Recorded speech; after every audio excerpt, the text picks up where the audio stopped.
माता जी प्रणाम। खुश रहो बेटा।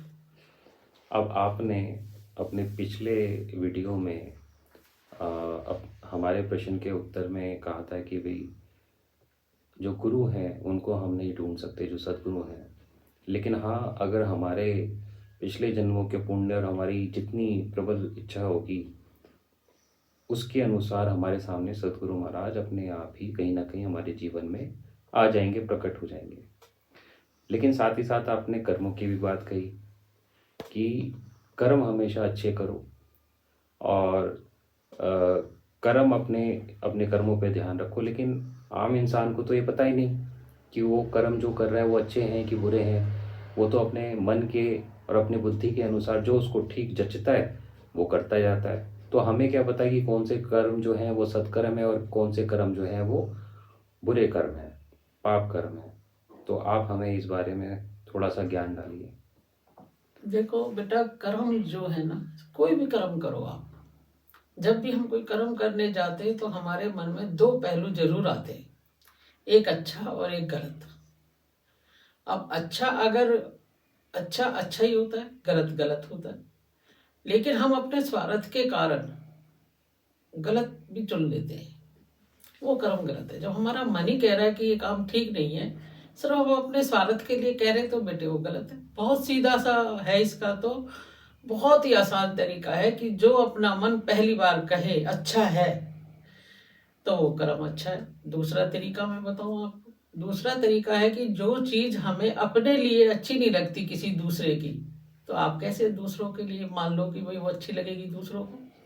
दूसरा तरीका वो भी है कर्म। जैसे मान लो मुझे आपका तेज आवाज में बोलना या मुझे आपकी बदतमीजी पसंद नहीं, तो आप बदतमीजी करोगे दूसरों के लिए, तो वो कैसे पसंद होगी? तो इसका मतलब कर्म तो अपने आप ही डिसाइड कर रहे हैं कि हमें।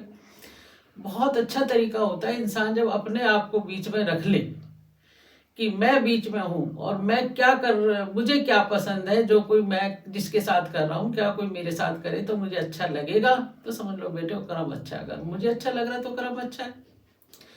पहला तो मन कह देता है, हमारा अंदर से एक आवाज आती है। दूसरा, हमें अपने आप को खड़ा करना चाहिए। अगर वो दूसरा कर्म हमें अच्छा लग रहा है हमारे लिए, तो समझ लो फिर अच्छा कर्म है। तीसरा, सारे काम अपने मन के लिए नहीं किए जाते बेटे। मैं खुद इस बात से वो हूँ, मतलब ना तो मन के हिसाब से किए जाते हैं कुछ काम, ना अपने दूसरों अपने उसके हिसाब से किए जाते हैं। कुछ काम किए जाते हैं बेटे इस लोगों की भलाई के लिए। भलाई भी बहुत जरूरी है। अगर मान लो किसी भी काम में, एक समाज में रहते हैं हम लोग, समाज में जहां समाज की ज्यादा भलाई है तो वहां अगर अपनी हानि भी हो रही हो तो उसमें कोई बुराई नहीं होती। क्योंकि समाज में हम सामाजिक प्राणी हैं। खाली हमें ये तो है नहीं कि भाई हम कहीं जंगल में बैठे हुए हैं।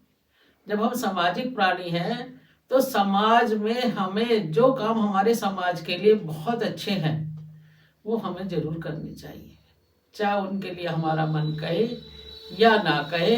लेकिन वो जो कर्म तुम समाज के लिए करोगे वही तुम्हें ऊंचे उठा कर ले जाएगी, ऐसा मेरा मानना है। कभी कभी क्या होता है, जैसे मान लो आज मेरी इच्छा नहीं है लेकिन समाज की इच्छा है, समाज को जरूरत है मेरी, तो मुझे समाज के काम आना चाहिए। ये नहीं कि मैं सिर्फ स्वार्थी बनी रहूं, नहीं भाई मैं तो मैं ही हूं और तो कोई है ही नहीं। तब हमारे कर्म अच्छे बिल्कुल नहीं हो सकते। जब मैं ना होकर हम हो जाए, या मैं ना होकर तुम हो जाए, तुम ही तुम हो सारे, जो कुछ हुए है मेरा गुरु है, या जो कुछ हो तुम हो, जिसको भी तुम शुरुआत से कर रहे हो, तो वो ही अगर हो जाए तो आपको गुरु ढूंढने में कभी भी मुश्किल नहीं होगी। क्योंकि कर्म करने में मुश्किल नहीं होगी तो गुरु तो अपने आप आपको ढूंढ ही लेंगे कि अब ये बच्चा जो है मेरा बहुत ज़्यादा ध्यान कर रहा है, या मुझे बहुत ज़्यादा अच्छे कर्म कर रहा है, या बहुत ज़्यादा मुझे मान रहा है, या समझ लो कि बहुत ज़्यादा उसकी चाहत, जहाँ चाहत होती है वहाँ राह जरूर मिल जाती है। बहुत पुरानी कहावत है, जहाँ चाह वहाँ रहा। जहाँ चाहत होती है वहाँ राहत जरूर मिलती है, और राह जरूर मिलेगी सबको। ऐसा नहीं हो सकता कि राह ना मिले। चाहत के हिसाब से सिर्फ निस्वार्थ होकर जो भी काम किया जाएगा वो समझ लो आपका कर्म अच्छा ही होगा, कभी भी गलत नहीं हो सकता। और ना ही होगा गलत। क्योंकि हम जो है काम जो करते हैं अपने, गलत काम कब करते हैं? हम वहां पर अपने आप को ही देखते हैं, सिर्फ मेरा पैसा, मेरा बेटा, मेरा धन, मेरी दौलत, मेरी जायदाद, मेरा ये सब कुछ बढ़े। वहाँ हम सब लोग गलत हो जाते हैं बेटे।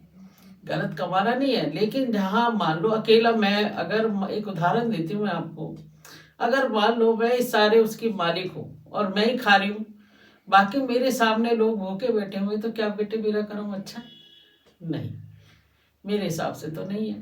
क्योंकि सबको खाना तो कम से कम जो जरूरी चीज़ है वो तो सबको मिले, और मैं उसे बैठ कर देख रही हूँ कि भाई नहीं, तो मेरा कर्म कैसे अच्छा हो सकता है? सामाजिक को समाज का उत्थान करते हुए, गरीब अमीर सब एक मानते हुए जो हम कर्म करें बेटा, वो बहुत अच्छा होगा। उसमें दो राय नहीं है कि भाई कर्म हमारे अच्छे कैसे करें, कैसे हम उसको प्राप्त करें। जब हमारे ऐसे कर्म हो जाएंगे तो गुरु अपने आप प्राप्त हो जाएंगे, जी प्रकट हो जाएंगे। अच्छा।